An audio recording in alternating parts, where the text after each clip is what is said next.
Olá, sejam bem-vindos a mais um Conecte Advogados, o programa que conecta a advocacia à sociedade.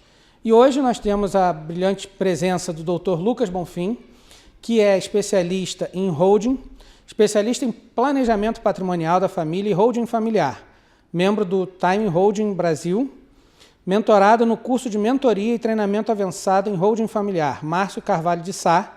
Ele é formado aqui em Teresópolis, na FESO aqui, né? Tem pós-graduação em prática em Direito Empresarial Avançado e pós-graduação em Direito Civil e Empresarial.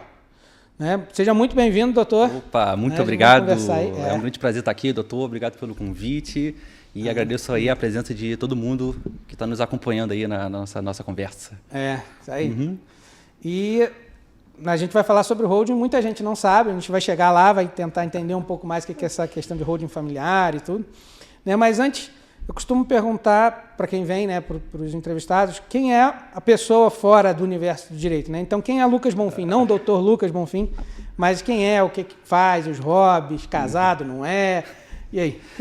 É interessante a gente dissociar da figura da vida profissional, né? Então, eu sempre fui, eu sou nascido, criado em Teresópolis, hoje, por enquanto, sou solteiro, né? E assim, algumas paixões e hobbies fora assim, de área jurídica, de estudos, que eu adoro muito filmes e séries, né? E principalmente o ato de ir para o cinema, né? Hoje em dia com streams, a gente acaba desanimando ir, mas é muito legal ainda a gente manter essa questão de ir para o cinema, aquele ambiente. Todo é muito cinema. Bom, eu cinema. Gosto muito. A questão de gastronomia, eu gosto muito de poder conhecer novos lugares. Aqui em Teresópolis tão bom, aqui não tem muito assim, de coisas para se fazer, né? Infelizmente não tem parques e outro, mas a gastronomia aqui é excelente. Boa, né? Tem aqui boas pizzarias, restaurantes, tem lugares também para degustar coisas até diferentes, vinhos, até mesmo a comida japonesa aí, que começou a ficar muito mais comum no Brasil, muito bom. E adoro também fazer o comum, né? Da viagem, né? A gente poder viajar, sair um pouco dessa luta assim, do dia a dia, dessa correria, para a gente poder se afastar um pouco desse meio. Né? Esse ano eu tive até a oportunidade de ir no evento da Bienal, no Rio de Janeiro, muito bom. Outra coisa, outro mundo, né? Outro mundo, você conhece muitas pessoas lá, os autores também, inclusive os autores autônomos, você tem contato com eles lá, então muito bom, realmente. Esses são hobbies excelentes para se fazer, conhecer novos lugares, em restaurantes, esse tipo de coisa, excelente. Legal, muito bom. Pois é. E o que te motivou aí a seguir essa carreira da advocacia e depois buscar o holding familiar? O direito, assim, muitas pessoas acabam, desde criança, escolhendo uma profissão e esse não foi o meu caso. Não foi. Né, por enquanto eu estava na escola, eu ainda não tinha definido ainda o que eu ia fazer e tal, e eu fui definir quando eu estava assim, já no terceiro ano, já naquela pressão de prova, eu vou ter que escolher, porque o vestibular que você vai fazer já vai te encaminhar, então. Mas foi bem ali no finalzinho, eu decidi fazer direito, né, eu já tinha enxergado ali a questão de assim, um trabalho que exige muito estudo. Eu queria exercer uma profissão que exigisse desafio. Essa era uma verdade. Né? Muitas pessoas acabam procurando assim, quero uma coisa que é um pouco mais fácil e dá um dinheiro. Eu falei, não, eu quero, de fato, meio doideira, mas eu queria um desafio que instiga a gente a crescer, a ter bastante estudo e tal, e em várias opções eu acabei escolhendo direito e já pensando também já na advocacia, né? Quando a gente entra na faculdade, sempre fala assim, olha, a questão do concurso público é muito bom, né? Tem seus privilégios de garantia, estabilidade, aquele negócio todo, né? Tem que estudar muito.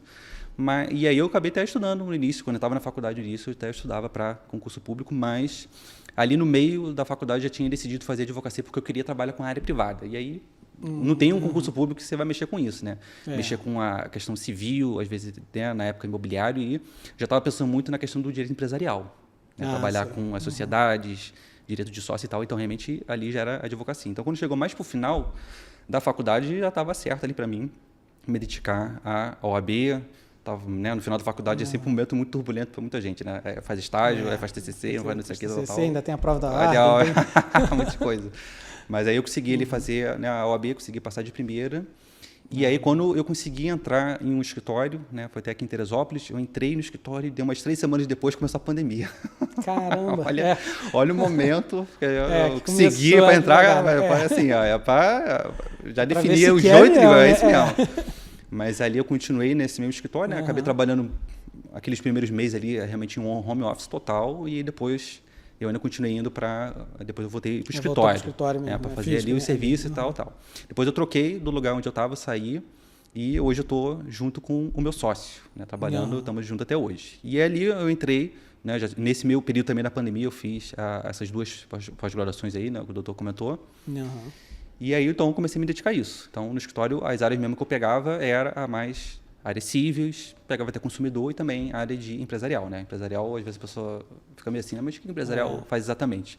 Tudo que envolve a questão de empresa, sociedade, contrato social, de soluções de empresa, a parte de registro de marca, defesas em processo de patente também, até peguei de um cliente de um processo, né, bem difícil, lá de São Paulo ainda. Foi citado aqui, a gente fez a defesa para ele. Vamos saber, depois vou te chamar para falar sobre a questão de marca também, marcas patentes aí. Excelente. Aí, e aconteceu o seguinte, quando foi, acho que em 2023, o meu sócio acabou vendo sobre o curso da mentoria, né, não sei, né, se os nossos amigos aí assistindo do time Holding Brasil, né, como o professor Márcio e a professora Elaine, eles têm essa mentoria excelente, eles são o maior grupo do Brasil em questão de holding. E aí, meu sócio veio me apresentar e falar, olha, vamos ver como é que vai ser isso daí, porque a gente tem que sempre buscar fazer coisa diferente, atender clientes diferentes, até mesmo renovar nossa advocacia, porque a holding, né, depois quando a gente for abordar, ele também é um caminho excelente do profissional, da ponto de vista do advogado trabalhar com a holding, porque ele oferece uma opção de você trabalhar e sem depender do judiciário. Então, vários outros benefícios. Mas isso aí, isso é um benefício vamos olhar o que é isso daí. E a gente participou de uma mentoria que é uma imersão em um final de semana. Vamos lá, sexta, sábado, domingo, estudando. Quando finalizamos, falou, não, é isso mesmo que a gente quer. Então, a gente ingressou na mentoria, estamos fazendo. Isso é uma mentoria, né? Não é um curso que tem fim. Às vezes a pessoa até me pergunta, o curso já terminou? Eu falei, não tem um fim. Ele é uma mentoria, acontece até hoje. Toda semana a gente se reúne de forma virtual para debater do tema, trazer novos casos, ver a atualização. A legislação está em constante atualização, isso afeta também a holding. Então, a questão tributária que estava tendo aí, isso afeta a holding, então a gente se adapta. Muito, né? Algumas operações que até a Procuradoria, a Receita Federal acaba fazendo e para não colocar sempre, a gente sempre fala a expressão assim na mentoria, é 110% de proteção aos clientes. Então, a gente sempre revê o sistema feito para apresentar novas adaptações. Então, é um time que a gente está sempre unido, falando de casos, debatendo, e isso está até hoje. Então, eu e meu sócio, a gente viu, a gente ingressou e estamos aí, trabalhando e se especializando na holding patrimonial. Excelente. Né? E aí, exatamente essa questão. O que vem a ser holding familiar? O que vem a ser holding patrimonial? Que nome é esse holding? Que nome é esse? Um monte de gente fala, um monte de gente nunca ouviu falar também. É interessante, né? Esse é um tema. A holding, na verdade, ela não é nova no Brasil, não, né? Obviamente, ela tem uma origem lá fora, né? Principalmente nos Estados Unidos, né? Tem um termo do holding, né? Vamos explicar um pouquinho o que seria isso. Se ela, mas tem no Brasil, tem muito tempo, não, né? Será que o sistema da holding ela é uma artimanha para poder burlar algumas coisas? Às vezes as pessoas ficam com medo que ela acha que é isso. Para enganar, para burlar, sonegar imposto. Exatamente. A gente vai mostrar aqui que, na verdade, a holding, como qualquer outra ferramenta que a gente tem no direito, ela é um instrumento para se chegar a um fim. Se a pessoa utiliza da forma errada, claro, derivado de má fé, tudo bem. Realmente pode ser na holding ou não, né? Pode ser qualquer coisa. A pessoa vai utilizar um instrumento para poder causar uma fraude, uma simulação, alguma coisa. Não, é a holding feita com um profissional qualificado, com boas intenções, visando realmente a proteção da família, ela é uma ferramenta excelente, né? E aí, assim, a holding, né, como eu estava falando, a holding, na verdade, ela é uma ferramenta. A pessoa vai direto na holding. Eu quero fazer a holding, mas calma, né? Vamos imaginar que a pessoa está indo no nutricionista e fala assim, doutor, eu quero tomar whey protein e creatina. Tá, mas por quê? Como assim? Vamos primeiro analisar o que você quer, o que você pretende. É musculação, é perder peso e tal? Então, primeiro você analisa o que a pessoa pretende e aí você insere aquilo ali, naquela ferramenta. Então, a holding é isso. Ver se naquele caso vai ser utilizado mesmo ou não, né? Exatamente. Então, a holding, vamos lá. A holding, vamos botar um pouco as palavras. A holding, né, o verbo hold do inglês, ele é segurar, né? Mas, na verdade, o hold ele vem da expressão holder, que significa participar, ser dono. Ou seja, a holding é o quê? Ela é uma empresa em que o objeto dela é participar de outra empresa. Parece meu tópico assim, mas como assim?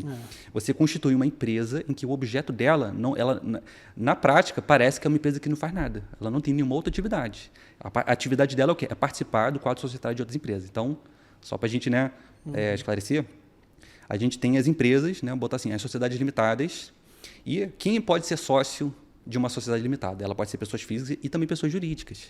Elas também participam, elas também são sócios. Claro que, vamos botar isso aqui numa mesa, conversando, sempre vão ter as pessoas, porque a empresa vai ter o sócio dela representando, mas uma empresa pode ser sócio de outra. E através disso, né, de uma empresa ser sócia de outra, e a lógica disso é para você ter um controle, ter a administração. Então, esse ato aqui é a holding, é a empresa de holding. Então, ela é muito comum no mundo empresarial, fortíssimo, que a gente pega essa ideia e traz para o meio familiar. Sim. Né? Mas ela é fortíssima no meio empresarial. Então, vamos botar assim, né, um exemplo. Se a gente pegar as 10 maiores empresas do Brasil, né, não sei se esse ranking ela foi atualizada, um tempo atrás a gente botava assim, das maiores empresas era o Banco Itaú, né, o banco privado, e assim, era a segunda ou terceira posição. Quando chegava na 10ª posição, estava o Banco Itaú de novo. Só que era Banco Itaú Holding. Ela era a 10ª posição. Esse banco, Itaú Holding, ela não é ela que fazia as operações financeiras. Era o outro banco. Essa empresa ela foi constituída justamente para quê? Para ter o controle dessa outra empresa, e fora que o Itaú tem vários empreendimentos. Olha o tamanho do empreendimento do Itaú. Agora, pensa só, como é que os sócios ou acionistas, como é que faz para controlar isso tudo? É muita coisa. Então, você faz uma holding, e aí, quando você faz uma holding, né, vamos botar assim, que você tem 3 pessoas, né? Vamos botar assim, já vou trazendo um pouco para a lógica da holding familiar. Você tem 3 filhos, filho A, B e C. E aí, esses filhos aqui têm, vamos botar assim, 10% e 20%, né, do capital social. Não, botar 25%, pronto. Esses 3 aqui juntos é 50% do capital social. Só que nessa empresa também tem outros sócios. Agora, vamos imaginar esse cenário em 3 empresas diferentes. Vamos lá. Se esses filhos se unirem, eles são majoritários. Só que se tiver o problema de um sócio ser dissidente do outro, um decide de uma forma e esse decide de outra. Então, acaba que aquela família ela vai perder o controle do majoritário, ela começa a perder a influência sobre aquilo. Então, para evitar que isso aconteça e manter uma unidade de decisões, que é a melhor solução que acaba se fazendo? Você cria uma holding, todos esses filhos eles participam disso, e aí se faz uma alteração contratual nessas outras empresas. Então, nessas empresas que era o filho A, B e C, não é mais esse filho A, B e C, agora é holding. Eles são sócios dessa empresa. As decisões se tomam lá dentro da holding. Qualquer briga, lá dentro. As brigas estão lá. Estão lá na holding. Decide lá na holding. Acabou, decidiu, pronto. Quando a decisão for para as assembleias das outras empresas, já está definido o voto, já é unificado e ali você consegue manter um controle majoritário. Então, essa lógica que tem no mundo empresarial, isso é extremamente comum. E isso a gente consegue trazer também para a holding familiar, ou seja, a ideia de você criar uma empresa que participa de outras empresas. Tá? A holding também, o sistema de holding, ela pode ser criado com uma ou mais empresas, e uma vai controlar a outra, por isso essa lógica. Você pode criar uma empresa, uma holding, né? Um sistema de holding com uma empresa. Mas também, dependendo do caso, você pode criar com 2, 3 empresas. E aí, como é que fica isso? Ficam 3 empresas separadas? Não, você cria um controle societário entre eles. Que no fim das contas, quem está comandando tudo é o cliente. É o cliente que vai fazer isso. Que vai cuidar dessas empresas todas, né? E aí é muito interessante a gente falar de holding, porque é o seguinte, né? A holding ela é a ferramenta, né? A gente até esclareceu melhor. Mas a holding, na verdade, ela tem que servir um propósito. E aí, para que serve a holding, né? Como você até observa aí, a gente fala, né? O serviço, na verdade, que é prestado ao cliente é o planejamento patrimonial. A ferramenta utilizada é a holding. E aí é interessante a gente falar sobre isso. Planejamento patrimonial, que na verdade é interessante.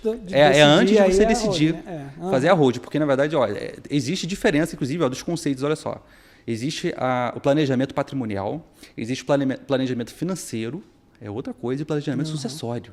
Tem algumas pessoas que até entendem, né, acaba falando que a holding seria um planejamento sucessório. Na verdade, ela não é um planejamento sucessório. Vou te explicar. A gente vai esclarecer aqui o porquê que não é. Eu já ouvi falar umas vezes. Que seria o planejamento sucessório. Exatamente. O planejamento, de fato, existe o serviço de planejamento sucessório. Mas a holding, a gente não... A finalidade dela não é essa. Não é isso. Você vai entender o porquê, né? Primeira coisa, né? O planejar, o que é o planejar? Planejar é se preparar para algo. Planejar, né? A gente vai se preparar para o podcast aqui. Falar com o doutor Ricardo, vamos se preparar. Então, você faz um planejamento, né? De como é que a gente vai fazer aqui a conversa, conduzir, beleza. Então, planejar é isso. O que é o planejamento financeiro? É uma coisa que começou a ficar muito mais em voga no Brasil, né? Com essas mentorias, coachings, né? Essas corretoras de investimentos, que vai falar, né? O que você deve fazer com o seu dinheiro. Como é que você vai aplicar seu dinheiro, como é que você vai investir, né? Sempre visando conseguir rentabilizar mais o dinheiro, ter menos impostos. Isso aí, o que a gente faz de carteira de investimento, bolsa de valores, isso é um planejamento financeiro. Isso é uma coisa. Planejamento sucessório é o quê? Você planejar a sucessão. Ou seja, você já em vida, já determina, já quer encaminhar como vai ser as coisas quando você já não estiver mais aqui. Isso é um planejamento sucessório. Então, normalmente quem faz isso acaba fazendo um testamento. O testamento a gente pode dizer que é um planejamento sucessório. A holding, na verdade, ela atende o planejamento patrimonial. Então, o que é isso? Com a holding, né, a gente vai até abordar mais sobre isso do inventário. Mas com a holding, o que se pretende? É evitar que o inventário aconteça. Porque a ideia é o quê? Se você constitui uma holding, você vai passar os seus bens para a holding. A ideia é o quê? Quando aquela pessoa um dia falecer, os bens não estão mais com ela, estão na holding. Então, você vai evitar toda aquela dor de cabeça, né, que a gente vai já abordar, do inventário, processo de inventário, custas, aquela briga entre os parentes, toda aquela situação. Então, a holding ela se presta a evitar o inventário e, mais ainda, ela é a trazer benefícios enquanto em vida para a pessoa. Porque um planejamento sucessório, a pessoa acaba fazendo vários planejamentos para o futuro, né? Ou seja, a coisa acontecer quando ele já não estiver mais aqui. Mas a holding não, é para já em vida você já perceber os benefícios que o sistema de planejamento da holding ela vai te favorecer. Não só evitar inventário, ela traz também vários outros benefícios. Né? Então, já, né, até adiantando assim, um pouco o tema, né? O que a holding acaba proporcionando para a pessoa? Você, com a holding, né, a gente até acabou mencionando aqui, ela vai te proporcionar você ter o controle do teu negócio. Então, muitas famílias, ela vai ter, além dos bens, o controle dos bens, ela também acaba tendo negócios. Né? Então, assim, você pode passar para a holding os seus imóveis, pode passar carro, né?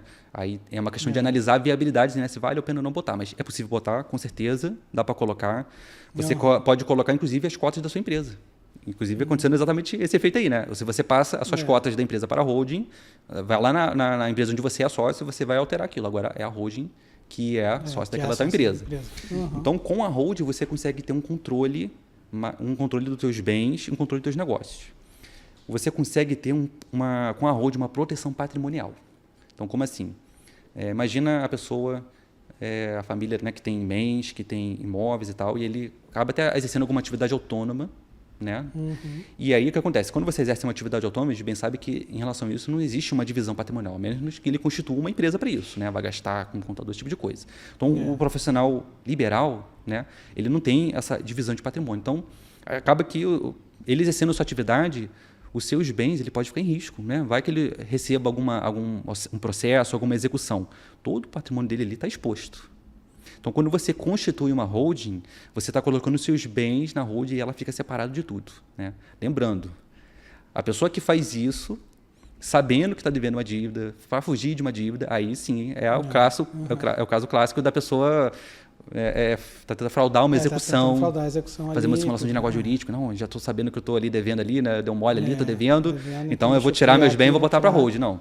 A holding ela é um planejamento, ou seja, você faz com uma antecedência. Se a holding é feita dessa forma, antes de qualquer problema, tem que ser antes. Antes de processo, de alguma dívida, alguma coisa, você fez com toda a cautela, tudo direitinho, observando a lei, você colocou tudo na holding, beleza. E aí, depois disso, por acaso aconteceu algum processo, ou alguma execução, alguma coisa, essa execução ela não pode alcançar a holding. Não é assim. Agora ela está protegida. Foi feito com base na lei. Nova ali, com base na lei. Se a pessoa fala assim, não, mas é uma fraude à execução, fraude a credores. Mas isso aí tem que observar o que a lei dispõe. Se torna fraude quando a pessoa já existia a dívida. Ou fraude de execução já existia. Sabia que ia acontecer e tudo, né? Exatamente. Então, se você faz antes disso tudo, não tem que se falar. Então, ótimo, proteção patrimonial, um grande benefício que a holding favorece. Você consegue ter uma economia enorme de tributos. Né? Depois até pode comentar mais sobre isso. Né? Ela favorece uma economia enorme sobre o momento do falecimento da parte, né, do cliente, em que, se for transmitir os bens, existe uma economia enorme em comparação com o inventário. Fora também que você consegue uma economia enorme também em relação, vou botar assim, às pessoas que recebem aluguéis. Né? A pessoa que recebe aluguel hoje, tem muita gente que acaba recebendo diretamente na pessoa física. E aí ela acaba pagando muito, a gente sabe como é, né, o imposto de renda, né, de locação. Né? Aí a pessoa pode até pensar assim, já sei, doutor, eu vou esconder então tudo, vou sonegar, vou esconder quem não vai pegar. Não vai pegar. Assim, a gente orienta a buscar ter as coisas na legalidade para não ter nenhum problema, né? Se a pessoa buscar fazer isso, eu quero fazer, então tá bom, meu amigo, a escolha vai ser sua, mas a gente não orienta a fazer isso. Ano que vem, acho que ainda a situação complica mais, até para quem quer sonegar, porque eles vão mudar a forma de buscar essa eu ia comentar. Se puder até comentar. Então, o que acontece? A gente até deve ter visto alguma notícia sobre como é que vai ficar, assim, será que o governo vai fiscalizar melhor essa questão de aluguel? Mas como é que ele vai fiscalizar? E se eu, sei lá, por exemplo, receber o dinheiro e guardar o dinheiro, não botar no banco e tal? Mas acontece o seguinte, O governo hoje ele já está com ferramentas de análise de dados, né? A inteligência artificial promoveu uma rapidez em relação a isso. Então, a gente hoje tem bases de dados para ter o cruzamento de informações. Então, hoje a gente tem, por exemplo, o DIMOP, que é a Declaração de Informação e Atividade Imobiliária. E temos o DOI, além de outras ferramentas, né? O DOI é a Declaração de Operações Imobiliárias, fora o Imposto de Renda. Isso ainda não está valendo. As ferramentas de análise já estão sendo usadas. Já tem já tem uma informação que é bem possível que a partir de 2026 o governo já vai estar assim, já está valendo aqui a nossa fiscalização em relação a essa questão imobiliária, em recebimento de aluguéis. Então, o que vai acontecer? O que o governo pretende? Ele vai utilizar, por exemplo, o imposto de renda. Vamos botar assim, que a pessoa tem 5 imóveis e ele declara a residência dele em um desses imóveis aí. Tá bom, você tem outros 4 imóveis. E aí ele vai ver se tem alguma atividade nesses imóveis. Então, por exemplo, ver se tem alguma conta de luz, se tem alguma utilização. Então, ele vai fazer o cruzamento de dados e vai falar assim, se você mora em um imóvel e você tem outros 4 e você não está lá e está sendo usado esse imóvel, é indício que está recebendo aluguel. Sim. Então, assim, essa informação aí vai cruzar, pode pegar muita gente aí. Né, que está tentando esconder. Porque teve gente que já me perguntou, né? Eu não é minha área de direito, mas sabe como é que é? Advogado na família sempre perguntam tudo. E aí me perguntaram exatamente isso. Da mas família. Como é que vai ser? Porque eu ouvi falar, sim, porque você já tem como buscar essas informações. Já vai. E assim, o cerco vai fechar mais. A verdade é essa. Eles querem fiscalizar mais essa questão. Então, e aí hoje como é que acontece? O imposto de renda na pessoa física, ela chega até 27 mil %. É muita coisa, né? É muita coisa. Você tem os imóveis, você batalhou, você construiu, sabe, os seus imóveis. Agora eu quero alugar. Normalmente as pessoas que acabam fazendo isso já estão, sabe, a pessoa assim, já tenho, meus 40, 50 anos, tenho meus filhos criados. Ele quer mais aquele sossego. Exatamente. Então, pronto, eu fiz meus imóveis, eu quero receber meu aluguelzinho. Pronto, aí você vai pagar mais da metade. Quer dizer, mais da metade não mais de um quarto. Mais de um quarto. Mais de 25%, 27,5%. Que você ganha, né? Que seria, às vezes, para você se manter, você está pagando. Fora as outras coisas, né? Fora se tiver algum imóvel, que se você por acaso não estiver usando, aí você tem outras despesas, lá, IPTU e tal, então acaba sendo caro. Agora imagina... Manter aquele imóvel. Exatamente. Agora imagina a pessoa que busca receber os aluguéis pela holding, ou seja, pela pessoa jurídica. Pela pessoa jurídica, né? Aí depois até comenta um pouco melhor dessa questão tributária, mas na holding a gente... tem que fazer com muita cautela, né? Não é só qualquer um. Tem que saber escolher o regime societário correto, saber fazer os contratos sociais da forma correta, o regime tributário tem que ser escolhido da maneira correta. Vamos botar assim, que numa holding que se é adotado o lucro presumido. Vamos botar assim. Aí, como é que funciona o lucro presumido? Vamos imaginar, fazer uma conta assim, que a pessoa ganhe mais ou menos 10 mil reais por mês de aluguel. Se a pessoa recebe na pessoa física, vai pagar 27 mil %. Paga uns R$ 2.700. Esse seria o ideal, né? O correto de fazer. Na pessoa jurídica, como funciona? Recebe pela holding o aluguel. E aí a contabilidade fica como? Aqui você tem o lucro presumido. Então, você tem o imposto de renda da pessoa jurídica, que ela é calculada sobre 32%. Né? Assim que se faz. Né? Você tem sobre 32%, ele entende que é presumido lucro. Por isso, né, ele é lucro presumido. Sobre 32%, se cobra 15%. E sobre esses 32%, né, você cobra o CCLS. Então, cobra mais 9%. E, além disso tudo, do faturamento bruto, você cobra mais o PIS, de 0,65%, e o COFINS, de 3%. Ou seja, se você somar isso tudo... É porque a base de cálculo desses dois primeiros, na verdade, não é sobre o total, é sobre 32%. Né? Se você soma tudo, esse valor de 27,5% cai para 11%. Então, assim, é uma diferença enorme. Então, vamos botar assim que a pessoa ganhe, né, os 10 mil reais... Se pela pessoa física ela paga 27% e pela pessoa jurídica paga 11%, ela vai ter uma economia, botar assim, ganhando 10 mil reais, ela tem uma economia de mais ou menos 720 reais por mês. No final de um ano, ela já tem uma economia de mais ou menos 8.600 reais. Quase que ganha um mês, né? Exatamente. Quase ganhando um mês ali. Exatamente. Então, imagina, a pessoa, tirando já até essa dúvida. Então, a pessoa, às vezes, vai fazer a holding, né? A holding, ela tem despesa sim, tá? Não vou, né, falar. Sim, ela tem despesa sim, ela tem os honorários do profissional habilitado, vai fazer, tem despesas, tem... imposto, vai pagar imposto, você vai pagar imposto reduzido. Né? Você paga imposto reduzido, mas tem os impostos então só com essa diferença para quem tem aluguel e vai receber pela holding, o próprio sistema ele vai se pagar com o tempo. Sim. Em questão de 1 ano, 2 anos, o próprio sistema ele se paga e a partir disso ele começa a ter lucro. Ele começa a ganhar mais, porque está pagando menos imposto. Então, esse é um benefício enorme de você, quando a gente fala de economia que a holding pode trazer. Tá? Então, esse é o terceiro tópico que a gente está falando. O quarto, a gente tem a possibilidade de ter operações financeiras pela holding também. Então, assim, algumas operações de alto grau, ou seja, de grande volume, às vezes é meio difícil você conseguir para a pessoa física, né? Às vezes, se você fizer pela pessoa jurídica, você consegue grandes incentivos. Desculpa. Grandes incentivos através da sua corretora. Então, dependendo se é aquele investimento que você tem, aí você vai somando ao longo dos anos, às vezes vale a pena você conversar com o seu corretor, né, com o seu profissional, para saber se vale a pena você migrar aquele investimento para dentro da holding e você acabar tendo mais benefício em relação a isso. Então, um quarto benefício que você consegue ter com a holding. Quinto, a gente consegue falar em internacionalização dos bens. Sabe, a pessoa que tem bens no exterior, como é que ela vai ter isso? É só ir lá e comprar e registrar no cartório? Não é o melhor caminho. Assim. Você consegue também, isso aí também é uma situação mais avançada, né? Você conseguir constituir uma holding no exterior, mas você consegue perfeitamente fazer isso, com muita atenção e tal, mas é possível sim, e você consegue ter bens também no exterior. Você está no Brasil, você não precisa estar lá. Isso é interessante. Você não precisa estar lá no exterior para ver como é que estão os bens e poder administrar. Não, você está aqui no Brasil, administrando tudo, inclusive pode adotar um lugar que seja com um benefício fiscal melhor, que é o chamado de paraísos fiscais. Sim. Né?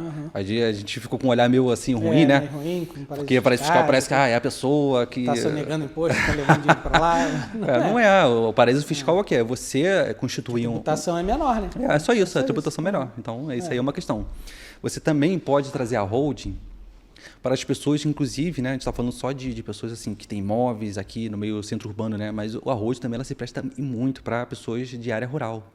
Nossa, que benefício que essas pessoas têm, né? A pessoa que tem propriedade rural, a pessoa que tem os produtores rurais. Interessante, você nunca tinha falado. É a holding rural. E, inclusive, essa holding ela tem várias especificidades. Tem a pessoa que trabalha com holding, inclusive, ela tem mais uma especialização que é direcionada a isso. Porque ela tem vários, né? A pessoa que tem imóvel rural, ela tem documentos que é próprio disso, né? Você tem um CCI, você tem o CAR, que é um documento de cadastro do imóvel, né? Você tem o ITR. O produtor rural, normalmente, ele acaba exercendo a atividade dele tudo na pessoa física. Aí ele tem, normalmente, a atividade um pouco assim desorganizada, né? Porque é tudo na pessoa física dele, emite nota, acaba pagando imposto enorme em relação a isso. E aí, como é que vai fazer para botar para os filhos, para comandar aquele negócio? Então, assim, é interessantíssimo a pessoa que trabalha com a holding rural, né, que tem uma atividade rural, né? Buscar também implementar a holding. E botar assim, os dois últimos benefícios excelentes que a gente tem em fazer a holding, né? A gente vai falar mais daqui a pouco, né? A questão do inventário, a questão de evitar o inventário e todas as dores. Muita gente busca por conta disso, né? Isso aí é normalmente, assim, o pouco que se fala da holding, né? Aí quando se fala, vai falar do inventário, né? Mas que é interessante trazer esses pontos todos, porque a gente começa a olhar que não é só para isso, né? Esse é um dos benefícios, não o único, né? Exatamente. Tem muita coisa que se faz com a holding, né? Eu estou listando, inclusive, né, alguns aqui que seriam mais interessantes para a gente poder, né, a pessoa que está escutando a gente, avaliar, deixa eu ver se realmente se adequa para mim, né? Caramba, será que vale a pena eu me dedicar, buscar uma consulta com um profissional, né? Então, assim, realmente, tu vê, olha o quanto se beneficia com isso. Então, o inventário é um deles, né? Que evita também a questão de imposto, a perda patrimonial, a disputa familiar, essas coisas aí, né? Por fim, uma questão que a gente não pensa muito, que a holding também ela vem tratar, que é o quê? É a questão da perpetuação do bem na família. A gente tem que pensar o seguinte, aí a ideia, isso aqui a gente consegue trazer bem essa ideia do conceito, né, do planejamento patrimonial. O que é o planejamento patrimonial? Né, respondendo isso.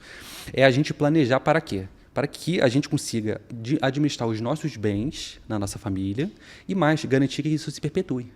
Né? Já para pensar que a gente busca ter imóveis, a gente quer carro, a gente quer as coisas e tal, né? Botar assim, imóveis, apartamento, casa. Só que isso é para quê? Para a gente ter e não acabar nunca. Né? Imóvel não é para acabar, né? Para deteriorar. Só que eu já parou para pensar que não faz sentido a gente adquirir vários bens que é para durar assim para sempre e colocar no CPF. Nosso CPF dura, né? Um dia a gente não vai estar mais aqui. Né? Então por que a gente vai colocar? Ele tem um fim. Então por que a gente vai pegar todos esses bens e colocar? Não faz sentido a gente acumular tudo no nosso CPF, né? Não faz sentido. Então faz sentido. Para que a gente faz então a holding? Não apenas você planejar o futuro, como é que vai ser a destinação desses bens, mas também você poder crescer. Né? Olha só, isso é uma coisa que eu estava até comentando, né? Essa questão da educação patrimonial, que é diferente da educação financeira, que começou a ter mais no Brasil. Você tem que reservar um bem, né? um valor que você ganhou, você tem que fazer um investimento, né? Busca botar seu dinheiro num tesouro direto, numa ação para poder valorizar seu dinheiro. Isso é uma educação financeira. Mas é a educação patrimonial. Como é que a gente, né, o brasileiro, ele faz para poder ter bens? Será que esse é o melhor caminho? De botar tudo na pessoa física, sair comprando vários imóveis, depois você vende, aí compra um outro, aí recebe aluguel.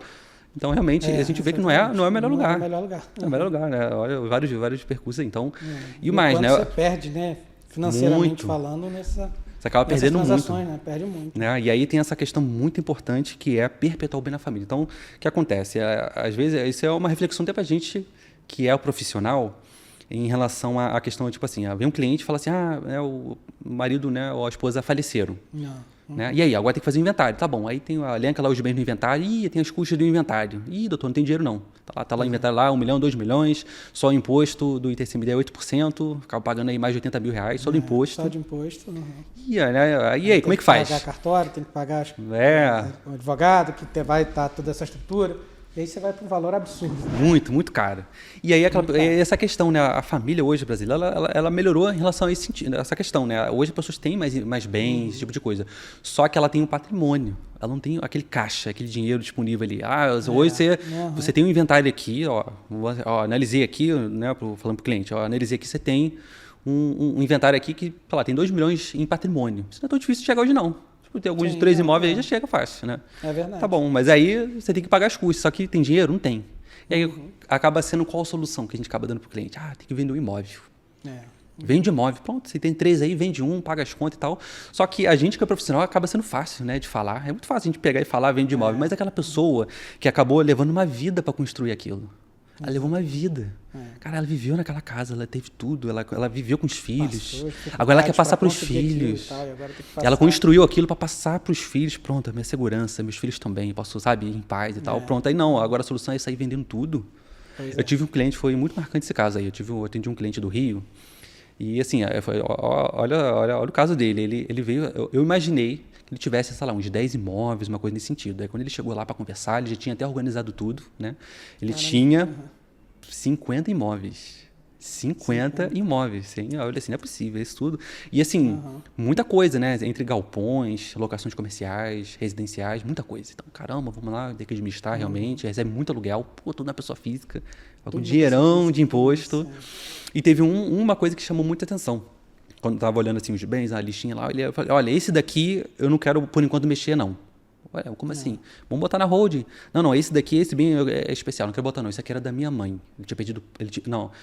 o pai tinha falecido, e ele já tinha passado pelo inventário, então ele já sabia exatamente o que era o inventário. E a mãe dele tá muito doente. Minha mãe tá no médico e tal, tá fazendo tratamento, ela já não tá muito bem. Então, vamos começar a correr quanto a isso. E aí, quando ele foi falar desse imóvel, me fala um pouco desse imóvel aqui. Esse aqui foi o imóvel da minha família, eu vivi aqui e tal. Quando ele começou a falar, ele começou a se encher de lágrimas. Caramba. Ele se emocionou de falar daquele bem. Então, assim, é muito importante, sabe? A gente pode simplesmente chegar de uma forma fria, vende aí e paga as contas. Não pode.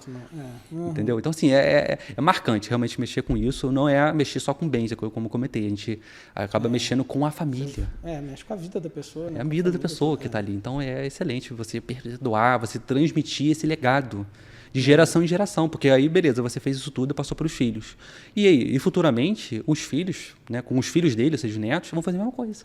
Ele só vai fazer a alteração contratual e assim vai. Ele altera, entra na holding, né, bota os filhos na holding, aí 2 cotas e depois, o dia que ele não tiver... A gente às vezes pensa até nisso, não, vai tirar um inventário. Não é um inventário, você está levando isso para todas as gerações da família ali. Né? Então, não é um inventário que você está deixando de fazer. Pois é. Né? São vários benefícios, inclusive esse de se perpetuar mesmo. Exatamente, se perpetuar. Então, assim, aí comentando até um pouco mais do inventário. Qual é essa dor que a gente tem do inventário, né? Quando a pessoa falece e não deixou nenhum planejamento, aí vai abrir o inventário. E aí o que acontece? Vai rolar os bens. O primeiro problema que já acontece no inventário, ele vai travar tudo. A pessoa, se estiver morando, tem que prestar conta. Não vai poder vender, tem que pedir autorização. Não pode dar em garantia, não pode fazer nada. Dinheiro, se tiver alguma coisa, fica tudo travado. Tudo vai para o inventário e mais. O pai faleceu, pronto, agora os filhos entram no jogo. E aí os filhos brigam. Aí tem já essa disputa familiar, que é muito triste de ver. A gente vê, a gente tenta né, até conciliar, fazer esse tipo de coisa. Não, a gente que é advogado, a gente vê isso. Então é triste ver, não só, mais ainda do que... É triste, mas é comum, né? É extremamente comum. Isso acontece muito. Muita coisa. Então você tem essa disputa familiar, essa briga. Aí tem os imóveis que ficam agarrados no inventário. E assim, a gente sabe que no Brasil o recorde de tempo de processo é do inventário. O que mais demora é inventário. Né? Tem inventário lá no escritório, lá com a gente, né? Eu com meu sócio. Sem brincadeira, tem um inventário lá que é dos anos 70. Caramba. Tá correndo. Os filhos já faleceram, entrou o neto já tá com mais idade. E tá correndo até hoje, eu fico assim olhando, gente, sabe? Aí fica. E o imóvel tá lá, tá agarrado. Tá agarrado. Brigando. Aí tem outro cliente também, que era da década de novo. Não era do meu escritório, mas eu tava fazendo faculdade, estagiário, e aí eu não me esqueço dessa advogada vindo lá ver o processo, eu fui ver um processo do estágio e tal, e ela lá. E ela assim, já tem mais de 40 anos que tá esse inventário aqui em andamento. Ela já morreu não sei quem, conversando comigo. E ela, daqui a pouquinho eu que morro, eu já sou a terceira advogada nessa história e não termino. É loucura, né? Deixa eu ver como é que, cara, ele não pode, né? Uma coisa, não pode, poxa. E a loucura é o seguinte, né? Assim, quando o pai falece e tal, assim, o inventário, ele não faz o filho ser dono. Assim, ele já é dono. A questão que o inventário faz o quê? É só uma sucessão, uma questão legal, resolver a questão em cartório, pagar. Serve pra isso o inventário, né? Fazer uma partilha ali, mas, pô, você já é dono, poxa. Sim, você só tá regularizando aquilo ali, regularizar. Não é o Estado falando, pronto, agora que passou por mim, agora você é o dono. Não, ele já é o dono, poxa. Só que, né, se faz ali um procedimento. Então, poxa, um imóvel que já é da família, aí trava tudo, aí não pode usar, não pode fazer nada. E essa questão da perda patrimonial. Isso aí é assim, você juntou todo, né, o patrimônio lá. Então, como é que você faz assim, o cálculo aproximado de inventário? Né? Você tem, além de custas iniciais do processo, aí você tem os honorários, você tem custas, inclusive depois, quando finaliza o inventário, averbar a sentença em cartório, pagar, né? E aí a questão de destaque aqui é o tal do imposto de transmissão causa-morte, né? O ITCMD. Hoje a gente tem um imposto no Brasil que vai até 8%, né? Por exemplo, aqui no estado do Rio, o Distrito Federal, ele é um imposto que ele é variável, né? Ele vai até de 4% até 8%, mas normalmente 8%. Então, vou botar o exemplo aí, né? Um imóvel, um patrimônio, um acervo patrimonial, que é 1 milhão, 8% já paga 80 mil só do DCMD. Né? E aí o imposto, né, no inventário, ele se calcula sobre o valor de mercado. Ele não vai olhar a declaração de imposto de renda, ele vai olhar o que está no valor de mercado. Então, pronto, aí já temos uma base de cálculo enorme, temos uma alíquota grande e só uma observação aqui curiosa também. Né? Uma coisa que pode até ser meio assim, difícil de acreditar, mas no Brasil, né, a gente sabe que os maiores impostos somos nossos aqui, né? A gente consegue ganhar esse troféu. Mas em relação ao imposto do ITCMD, a gente é um dos mais baixos do mundo. Então, se a gente acha que está caro, que é 8%, na Europa, né, nos Estados Unidos, lá o imposto é 60%. Então, olha assim, caramba, como assim ela é dessa forma? É porque lá eles têm um grande incentivo, eles fazem, né, fazem um mecanismo para quê? Para fazer com que as pessoas não tenham patrimônio para pessoa física. Eles transfiram para as pessoas jurídicas. Por quê? Porque é na pessoa jurídica que você vai trabalhar o imóvel. Você tem uma circulação ali do mercado, de locação, você mexe com o mercado, com o comércio. Então, eles favorecem isso, eles criam incentivo para que a pessoa não é para deixar bem na pessoa física. Então, no Brasil, que é 8%, eles vão fazer essa tal da reforma aí do imposto, que a estimativa é que esse 8% vire 20%. Então, assim, mais um motivo que a pessoa deve buscar um planejamento, porque um planejamento para virar já tá ruim, uma empresa, né? Se está ruim, calma, vai ficar pior. Vai ficar pior. Se está ruim, vai piorar, não se preocupa não. 20%, é exatamente isso. Então, assim, uma perda, aí no fim das contas, a gente pode fazer uma estimativa assim, é assim mesmo que quando a gente foi estudar esse tipo de caso lá na mentoria, a gente olha, assim, é meio difícil de acreditar, mas no inventário, até assim, do início até o final, até o momento que pronto, acabou tudo, agora eu sou dono das coisas, estima-se que tem uma perda patrimonial de até 40% de tudo. Isso. Então, imagina, você tem um patrimônio lá que era 1 milhão para passar para os filhos, chega a 600 mil. E tudo é por quê? Por causa de inventário, perdeu. Isso sem contar o tempo que você está perdendo ali, todo o estresse que está acontecendo. Exatamente. Então, assim, olha a dor que o inventário traz. É muita coisa. Então, quando a pessoa ela já faz um planejamento para evitar o inventário, para que não aconteça isso, o que ela vai fazer? Né? Vamos lá, como é que funcionaria a ideia da holding? A holding seria basicamente assim, né? Tem muitas nuances nisso, mas vamos dividir em 3 momentos importantes. É o momento em que o cliente, que tem que tem bens, que tem patrimônio, imóvel e tal, e tem os filhos também, e ele quer já se programar, tanto para poder já melhorar o seu crescimento patrimonial, já em vida, como também passar para os filhos. Então, o que ele faz? Tem um primeiro momento que é a constituição de uma holding, que a holding é o quê? É uma empresa que tem todo um contrato social, vai ter regras específicas para isso, mas você cria uma holding e você, né, ele torna sócio disso. Ele tem as cotas da holding. Pronto, primeiro momento. O segundo momento é o quê? É a institucionalização dos bens. Ele vai passar os bens dele para essa holding e, nesse momento, ele não é mais dono de nada. Ele vai ser dono das cotas dessa empresa. Agora, a empresa holding é dona do patrimônio. E agora, no terceiro momento, você tem o momento de fazer cláusulas e estratégias para a perpetuação desses bens na família. E aí, nesse momento, ele faz a doação das cotas para os filhos, só que aqui é um momento bem crucial. Né? A holding não é só criar a empresa e botar os bens lá. Se fizer desse jeito, vai dar ruim. Porque se você só fizer isso e você doar as cotas, você não é dono de nada, você doa as cotas para os seus filhos, você não tem poder de administração, você não tem controle, então não vai ter nada. Então, não é para fazer assim. Não adianta nada. Né? Você tem que fazer isso com cláusulas. Esse mecanismo que se utiliza é o quê? É um acordo de sócios. Isso é meio comum, né? Falado assim dentro dessa área do direito empresarial. Você tem um contrato social, esse vai para a junta comercial. O acordo de sócio a gente chama de um contrato parasocial. Você não averba isso na junta comercial, ele fica entre ele e a família. Mas ele é feito um acordo de sócios muito trabalhado. E aí é um momento que se depende de cada família. Cada família pode ter uma exigência diferente. Pode ter uma família que já está tudo organizadinho, bonitinho. Então você vai colocar menos cláusulas, mas sempre é interessante colocar cláusulas. Então, uns exemplos assim, cláusula de incomunicabilidade. Você está doando as cotas para o filho. Então, ô filho, os seus bens não vai se comunicar no regime de casamento, não pode vender. Cláusula de inalienabilidade. Empenhabilidade. Existe a possibilidade de colocar uma cláusula de quê? De reversão. Ou seja, ele constituiu todo o patrimônio. Constituiu a holding, papapá. E agora não, eu quero desfazer isso tudo. Será que pode? Pode. Você vai desfazer. É uma diferença que existe da doação. Se você doa um imóvel, fez um contrato, pagou um imposto, doou, agora você doa.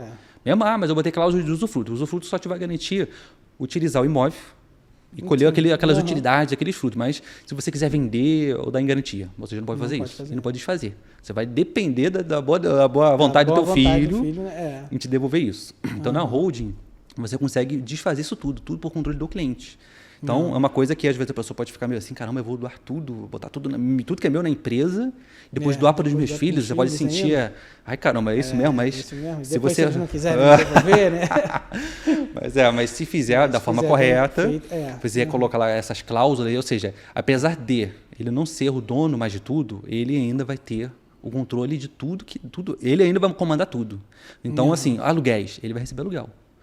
Controle, decisões, venda de bens, compra de bens, administração, tudo vai estar na mão do cliente. Ele nunca vai perder isso. Tá? Ele nunca vai perder isso. Apesar dos filhos serem, né, ele vai doar quase todas as cotas para os filhos. Vamos botar assim, os filhos são, olha só, isso é uma curiosidade interessante. Hoje, como é que você consegue comandar uma empresa? As pessoas normalmente falam assim, você tem que ser o sócio majoritário. Se você é majoritário, você tem maioria dos votos, mas existe uma exceção para isso. Você pode, numa situação, ter um sócio majoritário. E ele, ainda assim, o minoritário, ele conseguir comandar os negócios. Como é que ele vai conseguir fazer isso? Ele tem uma cláusula especial, né? Uma cota especial. Que é um pouco conhecida, mas é chamada de Golden Share. As pessoas já ouviram falar disso. Não sei se o pessoal já ouviu aí, mas... Pois a Golden Share é o quê? Né? É uma cláusula que a gente chama assim, é uma cláusula que ela tem poderes especiais. Então, apesar dele ser o minoritário, mas ele tem o poder, por exemplo, de vetar decisões, de ter comando, de decidir. Né? Isso aí é comum botar assim, será que isso realmente funciona, essa Golden Share? Vamos falar assim, né? O governo federal ele tem isso. Sim. Ele tem, né? Vou botar assim, vamos citar dois casos aqui. Ele tem duas empresas que ele privatizou, que é a Embraer, ele privatizou a Embraer e também a Vale. A Vale também. Ele privatizou, só que a pessoa, né? Ele privatizou, agora então não tem nada a ver do governo. Negativo. O governo ele privatizou, mas ele tem a Golden Share. Ele tem a Golden Share. Então, por exemplo, se tiver algumas decisões que ele queira vetar, ele tem o poder de vetar. Sim. Ele pode ter uma cota só. Golden Share. Ele sendo minoritário. Mesmo sendo minoritário. Então, essa mesma lógica, tu vê que esse é do mundo empresarial, né? Das grandes corporações e tal, mas a gente pega essa lógica e traz para o mundo da holding, né? Então, tu vê que muitas...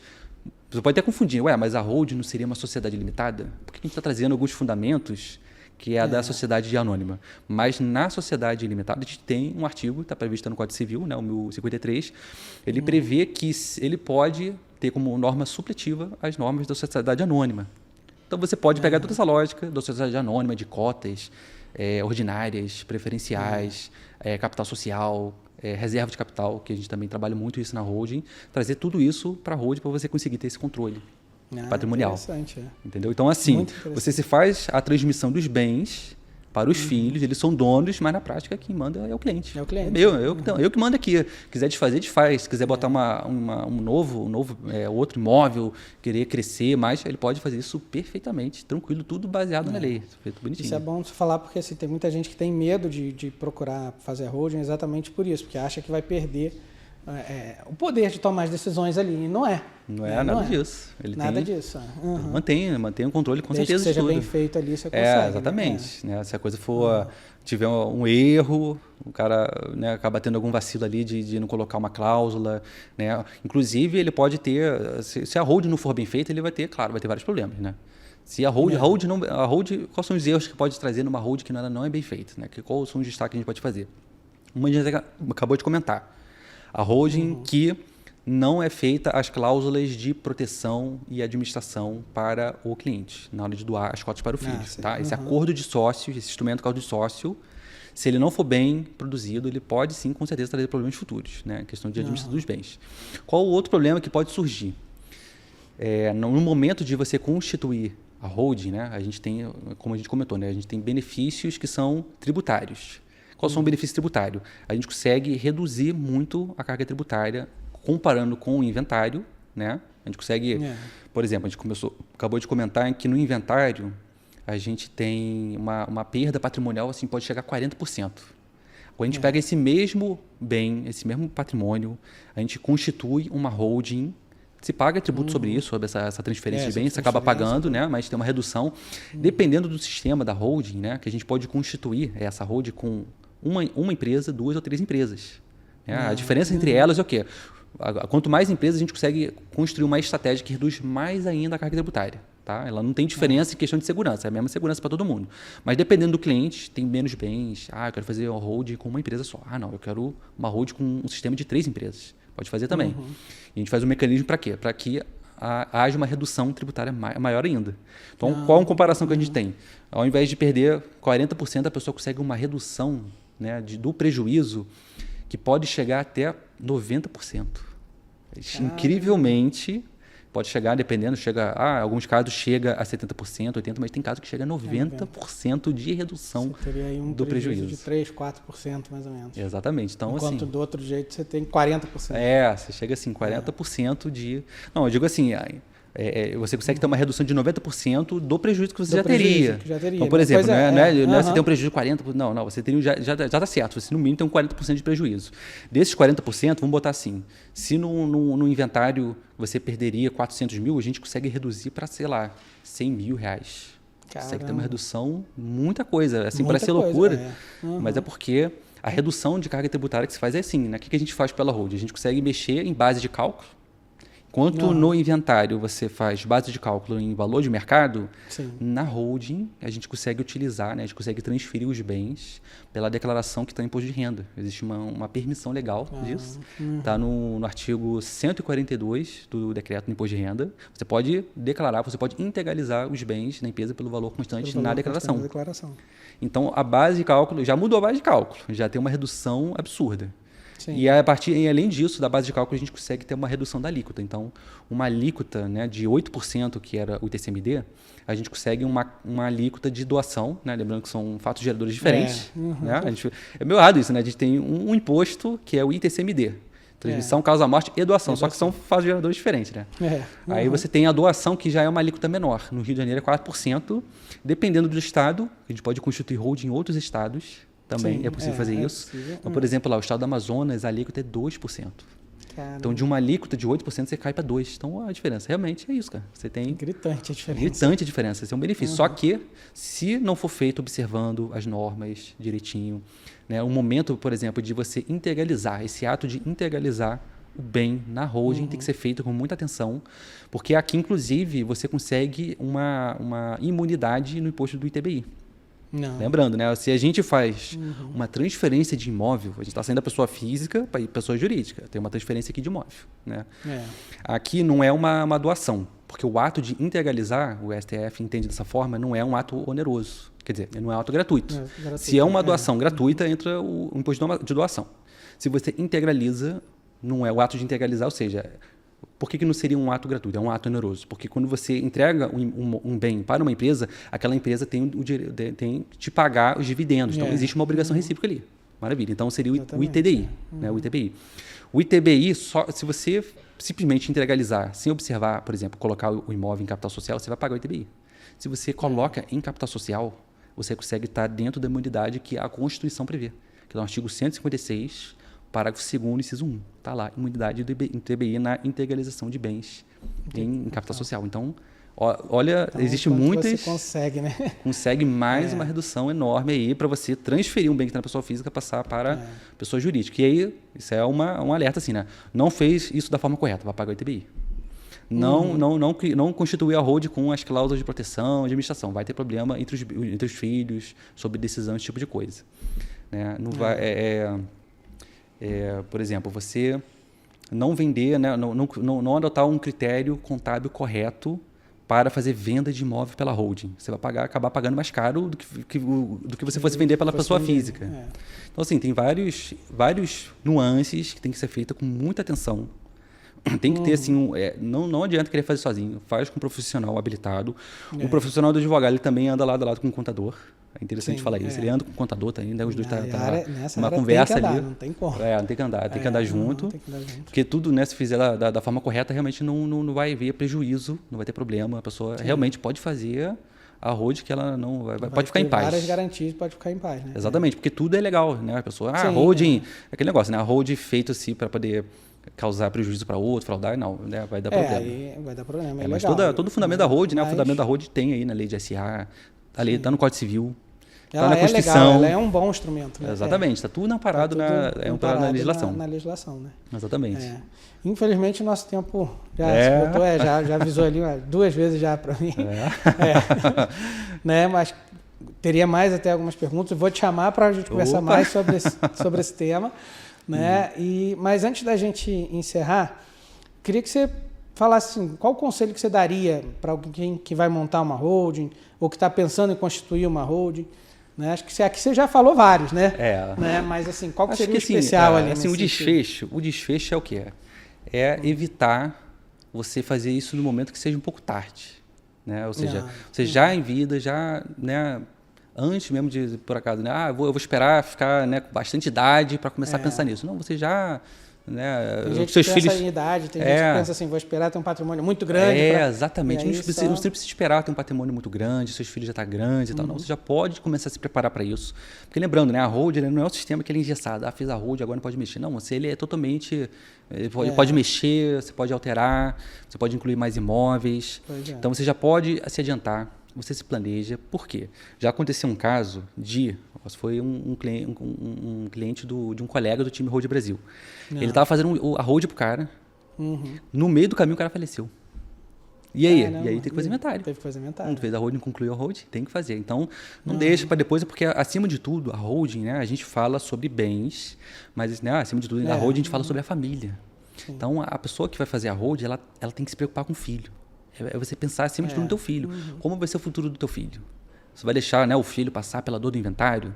Vai deixar, não, eu vou adotar outros caminhos, doação, testamento. Não é tão eficaz assim, né? É possível fazer. É possível, mas não é tão fazer. eficaz. Não dessa forma, assim, igual esses outros. Retira o poder ali de tomar as decisões. Exatamente, né? Tem esse problema de tirar o direito, não tem inclusive a redução que se tem não é tão grande, né? Sim.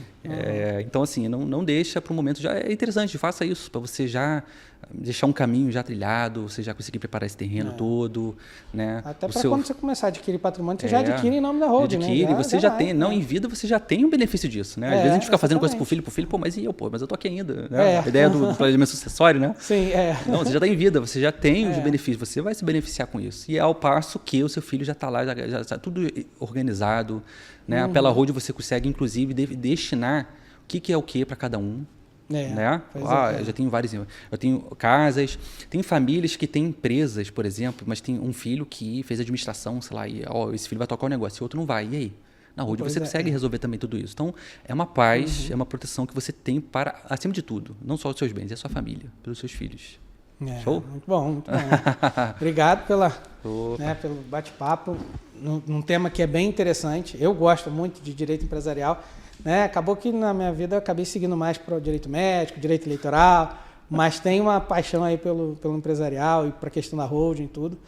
Né? E vejo e acho interessante esse tema porque muita gente ouve falar, mas tem medo, não sabe como fazer, acha que só é para quem tem muito dinheiro, que tem muita condição, e não é nada disso, pelo contrário, né? É para alguém que quer pensar no futuro e ir montando. Né? Exatamente. E isso é muito bom saber que tem, né? Que você conhece muito bem do tema e tudo. Muito obrigado por ter vindo, ter aceito o convite. Uma grande honra. Né? Vou chamar outras vezes, né? Com certeza. Será ótimo. Né? E se você gostou, curta, compartilhe, comente nas nossas redes sociais, fale na Diário TV também, né? Que nós transmitimos aí durante toda a semana. Né? E curta, compartilhe, gostou de ouvir aqui o Dr. Lucas falando, fale lá, fale que gostou, que aí a gente consegue chamar, faça perguntas que a gente traz para ele responder na próxima, com certeza. Né? Muito obrigado, doutor, muito obrigado. E agradeço a todos vocês aí. Muito obrigado. Obrigado.